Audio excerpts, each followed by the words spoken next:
Bonsoir et bienvenue sur ma chaîne YouTube. Aujourd'hui, nous allons traiter d'une nouvelle proposition pour SCP-001.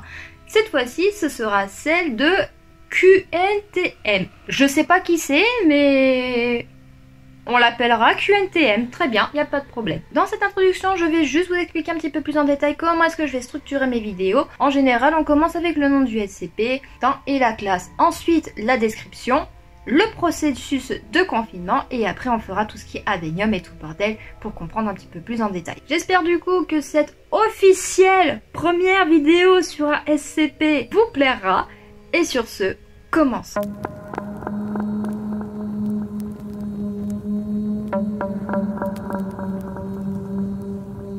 SCP-001 est une gemme d'onyx noir lisse et parfaitement ellipsoïdale.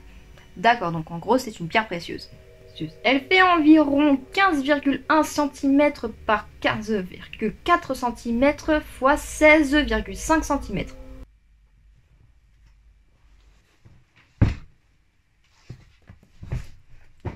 Donc 15, ah oui, c'est...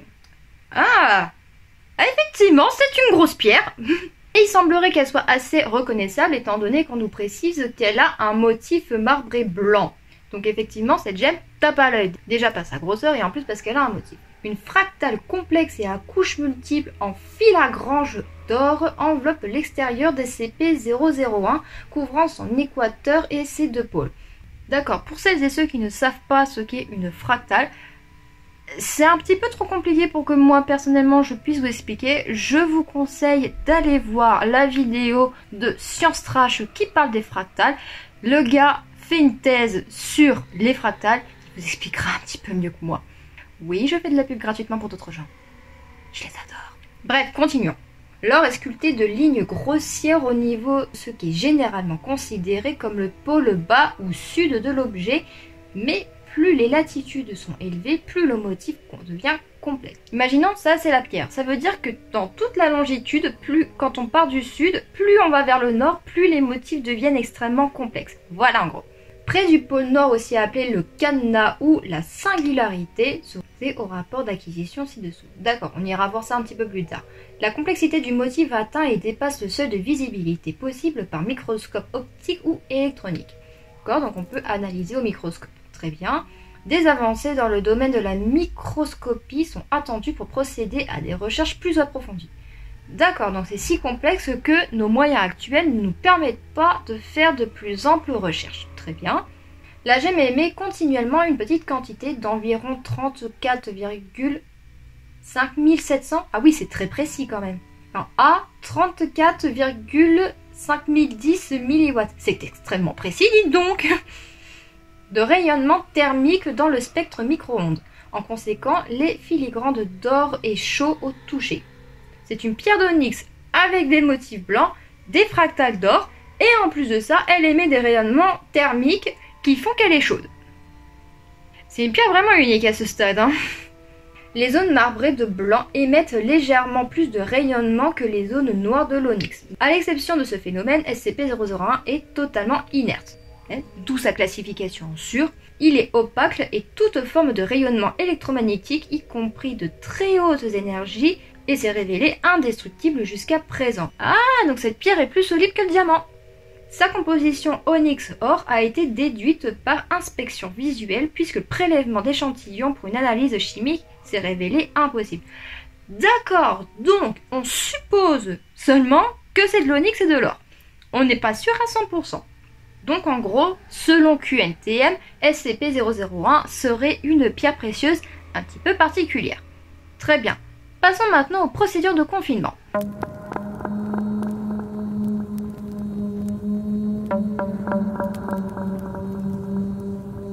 SCP-001 doit être conservé sous clé avec toutes les données le concernant à l'intérieur de la chambre forte d'archivage principale à l'étage -1 du site 10. Très bien, donc déjà on sait où il est précisément. Il est sur le site numéro 10. Par contre, c'est moi ou c'est extrêmement classique de classer ça dans des archives, en plus dans un coffre-fort? Faut pas donner la clé à quelqu'un, quoi. La chambre forte a la forme d'un prisme orthogonal vertical manufacturé sur mesure avec des renforcements en béton et en acier doté au plafond d'un portail d'accès chronoverrouillé de 2000 kg et épais de 0,9 m. Ah ouais!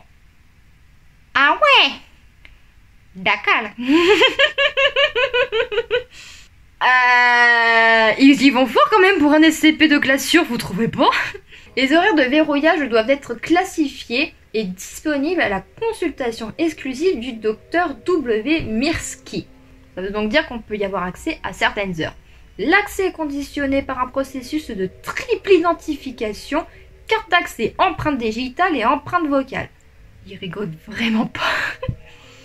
Mais ils ont peur que quelqu'un le vole et le vende sur le marché ou quoi là, à ce point-là?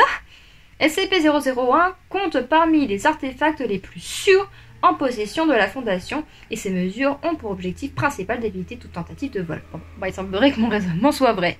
En conclusion de cette petite partie, il semblerait que le SCP soit tellement précieux de par le fait que 1. Il est en onyx, 2. Il est en or, que la Fondation a préféré le mettre dans un coffre-fort avec beaucoup de sécurité pour éviter tout vol. Très bien, maintenant on va passer à la lecture de l'entièreté des documents annexes de SCP-001.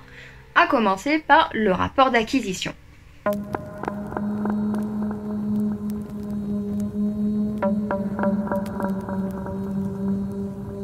La première mention de SCP-001 se trouve dans le journal manuscrit du petit aristocrate écossais Sir Edwin Young, 3e baronnet entre 1611 et 1677. D'accord, donc on sait où est-ce qu'il était à cette date-là. Très bien. Tel que le voulait la coutume de son époque, Young maintenait un cabinet de curiosités, une petite pièce contenant des artefacts de provenance indéterminée, tels que des sculptures, des animaux en bocaux et des bibelots. Alors, les sculptures et les bibelots, je veux bien. Mais les animaux en bocaux? Sérieux? Bon, bref, je pensais pas que ça serait déjà aussi glauque. Hein.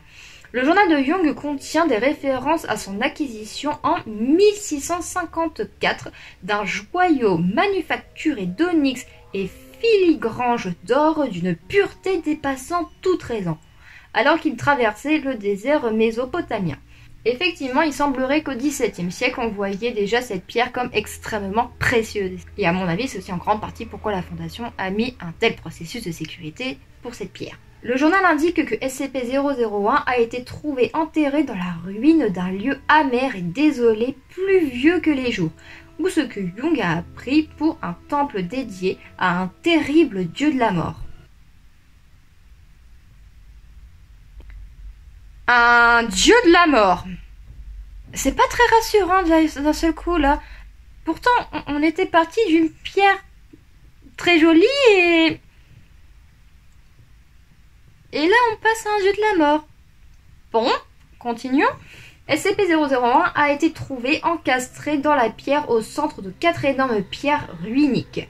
Le journal de Young comprend un croquis du côté le plus lisible de la pierre, la mieux préservée. Il n'est pas parvenu à lire les runes ou trouver un érudit qui aurait pu les traduire. Donc en plus avec le fait que cette pierre était, à mon avis, une sorte d'offrande pour un dieu de la mort, t'as pas réussi à déchiffrer l'écriture. Je sais pas vous, mais plus je lis ce rapport et plus je me dis... j'ai l'impression d'être dans un iceberg, quoi. Le récit que fait Young de son voyage jusqu'au lieu où se trouve cette ruine est incomplet. Il n'a pas encore été localisé. Ah, d'accord. Mais on n'a même pas une précision sur quel continent il était? Parce que en fonction de ça, on aurait pu déterminer quel genre de dieu de la mort ça pouvait être. Bah, tout con, hein, les Japonais, ils ont pas la même notion de dieu de la mort que nous, Européens. Hein. Enfin, plus ou moins, mais ça aurait pu nous donner une piste, quoi. Les sélections de provinces curieuses de Young sont restées stockées pendant plusieurs siècles après sa mort. En 1905, ses descendants ont fait don de SCP-001 en tant qu'exemple ancien, fragile et inestimable d'ancien travail du métal sumérien. Alors attention, ça veut pas dire que la pierre est sumérienne, hein. C'est juste les descendants qui se sont dit « on va dire que c'est sumérien, mais en vrai on sait pas ». Parce que les documents concernant la découverte de la pierre sont incomplets. Mais pour, à mon avis, donner plus de valeur à la pierre, ils ont dit que c'était sumérien. Ils n'ont par conséquent pas découvert sa chaleur anormale, son indestructibilité ou impossible construction à l'échelle microscopique. Alors autant la chaleur, ils auraient pu le vérifier de façon normale, l'indestructibilité... En même temps, est-ce que t'as envie de tester ça? Tu vas prendre la pierre et faire bam? Bah non. T'as peur de la casser? C'est cher ce truc-là. Non, l'argent. Non. Et puis la possible construction à l'échelle microscopique. Déjà qu'à notre temps, on peut même pas pousser nos recherches parce que nos microscopes sont pas adaptés. Non. Donc imagine en 1805. C'est normal. Ils ont été cependant capables d'identifier les runes du croquis de Jung. Ah, intéressant. Ils ont été cependant capables d'identifier les runes du croquis de Jung comme étant du cunéiforme sumérien tertiaire datant d'environ 3400 ans avant Jésus-Christ. Seule une tradition partielle est possible. Ah, intéressant. Après, pour la défense de Jung, c'est un peu normal qu'à son époque, on n'ait pas découvert le cunéiforme sumérien. Ça a été découvert beaucoup plus tard. Mais du coup, il est possible que les descendants de Jung aient raison sur l'origine de la pierre, même si ça serait bien de confirmer un minimum. Seule une tradition partielle est possible. Ah, on a des traductions du carnet.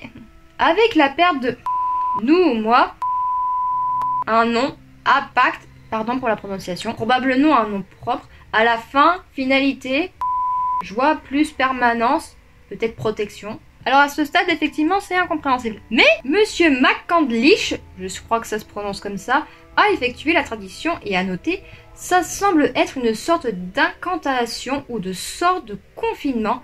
Impact est le nom de la chose qui est emprisonnée dans la gemme. » Donc, d'après l'écriture, il y aurait quelque chose enfermé dans la gemme. C'est pas rassurant du tout là d'un seul coup. SCP-001 a finalement été placé en exposition semi-permanente en 1949. En 2003, les chercheurs de la Fondation ont observé que les motifs blancs marbrés sur la surface de SCP-001 ressemblaient au fond diffus cosmologique, un motif de micro-ondes englobant tout l'univers observable tel qu'il a été cartographié par la Wilkinson Microwave Anisotropy Probe de la NASA plus tôt cette année. D'accord, donc d'après ce que je comprends, il semblerait que la pierre serait une sorte de carte de notre univers? J'ai compris ça comme ça en tout cas. Une inspection plus poussée a révélé que les deux motifs étaient identiques. SCP-001 avec le journal de baronnie Jung ont immédiatement été achetés par une société écran de la Fondation et transférés sur le site 10 où le docteur Kuhak et le docteur W. Mirsky ont réalisé une analyse initiale de routine. D'accord, donc c'est en voyant cette petite particularité cosmologique et le journal de baronnie Jung qu'ils ont fait le rapprochement et qu'ils ont dit cette pierre correspond à ça. Les recherches se poursuivent sous la direction du docteur Mirky, le docteur Ark ayant récemment quitté la Fondation. Ah, bon bah c'est des choses qui arrivent, hein. Ça se trouve il est à la retraite, hein, le pauvre gars. Le journal de Jung contient également plusieurs croquis détaillés de SCP-001. Sur l'un des croquis, un petit objet ornementé ressemblant à une clé est dessiné, entrée à l'intérieur du pôle nord de SCP-001. La clé n'a pas encore été retrouvée. Ah, ça c'est intéressant. Ça veut dire que concrètement, sur le pôle nord de la pierre, il y aurait une sorte de serrure. C'est assez intéressant. Ma théorie vis-à-vis de ces clés, c'est qu'à mon avis, les descendants du baronnet Jung ne savaient pas qu'elle était associée à la pierre et du coup, ils les ont vendues séparément. C'est dommage, mais ça arrive, c'est comme ça. En tout cas, ce rapport est extrêmement intéressant, donc il semblerait que cette pierre aurait un lien de près ou de loin avec un dieu de la mort. Lequel, on ne sait pas. La seule piste qui pourrait être intéressante pour pouvoir déterminer le lieu où se trouvaient les ruines, c'est grâce à l'écriture cunéiforme sumérienne tertiaire. J'ai fait quelques recherches dans mon coin et il semblerait qu'on utilisait cette écriture en Mésopotamie, c'est-à-dire dans l'actuel Irak, autour du Tigre et de l'Euphrate. Mais comme on n'a pas la localisation exacte de ces ruines, on ne peut que supposer. Cependant, ce qui est intéressant, c'est qu'il semblerait que cette pierre contienne quelque chose, peut-être une entité en lien avec ce fameux dieu de la mort, et que on pourrait potentiellement libérer cette chose, grâce à cette fameuse clé que la Fondation n'a plus. Tout ceci est vraiment très intéressant. Cependant, on a oublié un petit rapport. Effectivement, il semblerait qu'il y ait un certain projet Pluton autour de SCP-001. D'après ce maître journal comme ils l'ont appelé, les expérimentations suivantes n'ont pas permis l'ouverture de SCP-001. Crochetage conventionnel, forçage à l'aide d'un marteau, d'un ciseau à pierre, d'une masse, d'un coupe-boulon, d'un chalumeau, d'une scie à ruban, etc.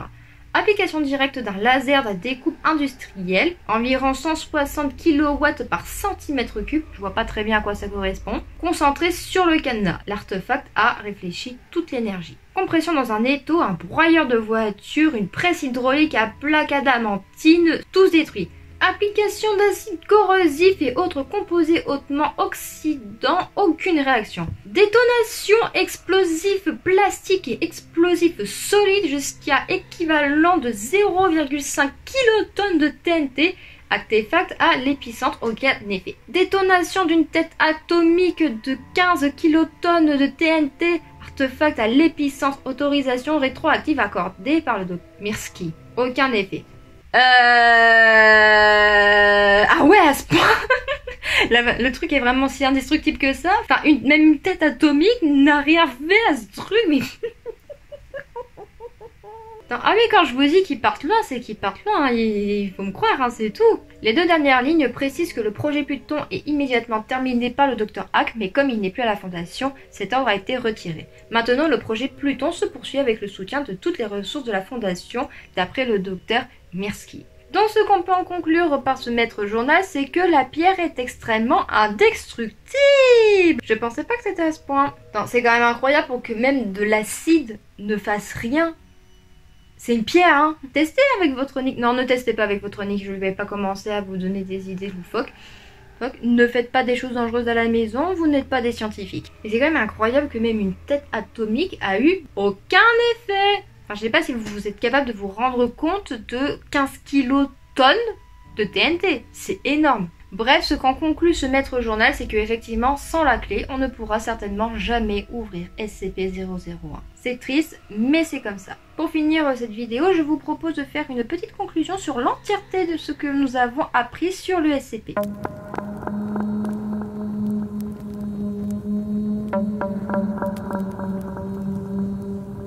D'après la proposition de QNTM, il semblerait que SCP-001 soit une pierre d'onyx avec des filagranges d'or et des motifs blancs. Cette pierre a été découverte il y a extrêmement longtemps et a été acquise par un certain baron Young en 1654. Ce dernier a tenu un journal extrêmement précis sur cette pierre et a même réalisé un voyage pour découvrir où est-ce qu'elle a été trouvée initialement. Il a fait énormément de croquis, mais malheureusement pour lui, il ne saura jamais de son vivant d'où venait cette pierre. La seule chose qu'il sait, c'est qu'elle provient de ruines dans lesquelles on célébrait le rite d'un dieu de la mort. Dans ces ruines, cependant, il réécrit de manière identique une écriture que l'on connaît aujourd'hui comme étant du cunéiforme sumérien tertiaire. Une écriture qu'utilisaient les Sumériens en 3400 avant Jésus-Christ en Mésopotamie. Dans cette période-là, on commence déjà à traduire les langues anciennes et le cunéiforme en fait partie. Cependant, les érudits de l'époque ne sont pas capables de les traduire à l'exactitude.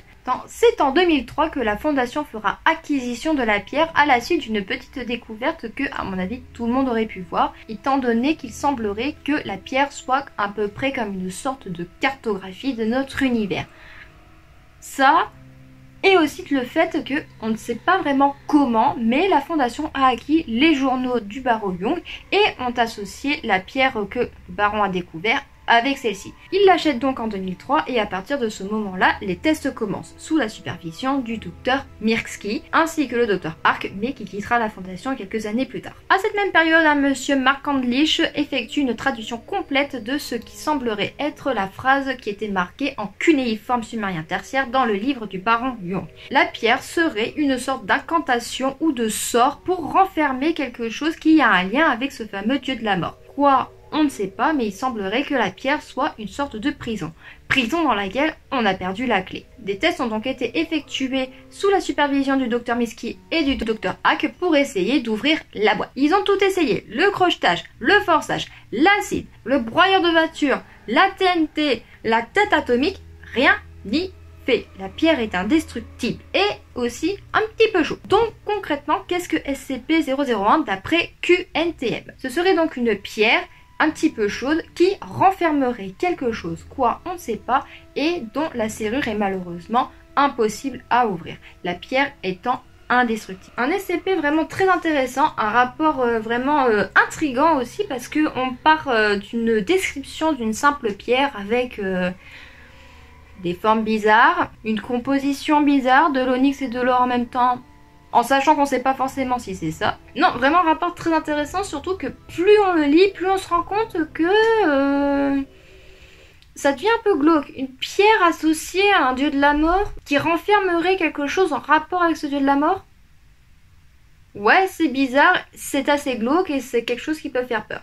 Je comprends un petit peu mieux pourquoi aussi ils veulent absolument éviter tout vol vis-à-vis de ça. Parce que si jamais on imagine la clé réapparaît et qu'on ouvre la pierre et qu'au final on se rend compte qu'il y a un truc capable de détruire le monde qui en sort, ça fout un peu les boules. Pour l'instant, effectivement, la classe sûre est donc très appropriée, mais si jamais un jour on découvre ce que contient la pierre, c'est pas impossible que cette dernière soit classée en Euclide, voire même en Keter. En tout cas, si la clé réapparaît, ce qui est peu probable dans l'état actuel. C'est la fin de cette vidéo, j'espère qu'elle vous aura plu. Moi, je suis extrêmement contente. J'avoue que c'est un SCP que j'apprécie particulièrement. Il est très intéressant. Je vous souhaite une bonne nuit et surtout faites de beaux rêves.